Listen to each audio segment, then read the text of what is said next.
Rasipuram Krishnaswamy Iyer Lakshman, born in Mysore, was an eminent Indian cartoonist and illustrator. He was also brother to one of the greatest Indian English writers, R.K. Narayan. During college, he illustrated his elder brother R.K. Narayan's stories for The Hindu. Thereafter, he scripted cartoons for the Free Press Journal and The Times of India. His popular works are The Messenger, The Hotel Riviera, Distorted Mirror, and Servants of India. Through his works, he explored everyday life of the common man in India. The cartoon character, the Common Man, was one of R.K. Lakshman's best-known creations. He was conferred with the prestigious Padma Bhushan, Padma Vibhushan, and Raymond Magsaysay Award. He also received the Lifetime Achievement Award for Journalism in 2008. Iswaran The Storyteller is a humorous short story from his anthology titled Servants of India. This story illustrates Iswaran's skill at storytelling and how it ultimately effects a change of belief in Mahendra. Let's see what happens in Iswaran The Storyteller by R.K. Lakshman. The story revolves around two characters, Mahendra and Iswaran.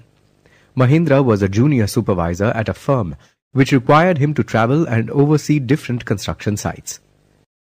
Mahendra was a man of simple needs. Because of this, he could adapt to a variety of conditions. Iswaran, Mahendra's cook, followed him everywhere. He cooked delicious food, ran a tidy and efficient household, and could tell the most entertaining stories. After completing his day's chores, Iswaran would have his lunch.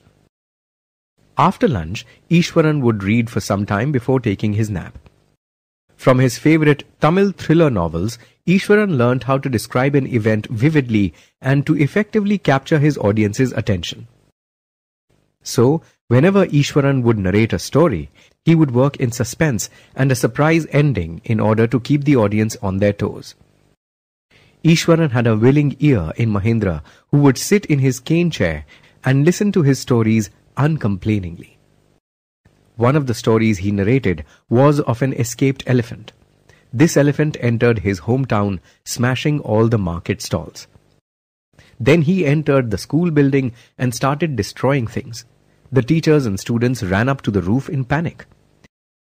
As they watched in terror, Iswaran suddenly grabbed a cane from the teacher and ran outside. The mad elephant was stamping and kicking around. Iswaran was scared, but slowly advanced on the elephant. As the elephant charged at him, he swung the cane and hit its third toe. Stunned, the elephant collapsed. Iswaran, at this point, stopped narrating and jumped up to warm dinner. Poor Mahendra was left hanging in suspense. He then came back and sat by Mahendra's side. Mahendra reminded him to complete the story. Iswaran shrugged and concluded the story. Another day, Iswaran asked Mahendra if he could cook something special for dinner since it was an auspicious day. Mahendra readily agreed and later enjoyed the sumptuous meal prepared by Iswaran. However, when he complimented Iswaran on his skills, Iswaran suddenly launched into a story of a female ghost that he sometimes saw outside their house. Mahendra told Iswaran that he was crazy. He also told Iswaran to get his head and digestive system examined. However, from that day, Mahendra felt ill at ease. Every night, he would check for movement outside his window. One night, Mahendra heard a strange noise outside his window. Cautiously, he peered out of the window. He saw an indistinct figure holding what appeared to be a bundle. Iswaran's story came back to him.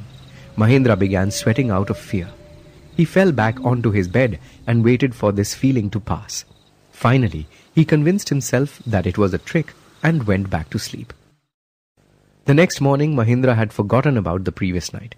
However, just as he was leaving for work, Iswaran grinned and reminded him of how he had laughed at Iswaran's fears.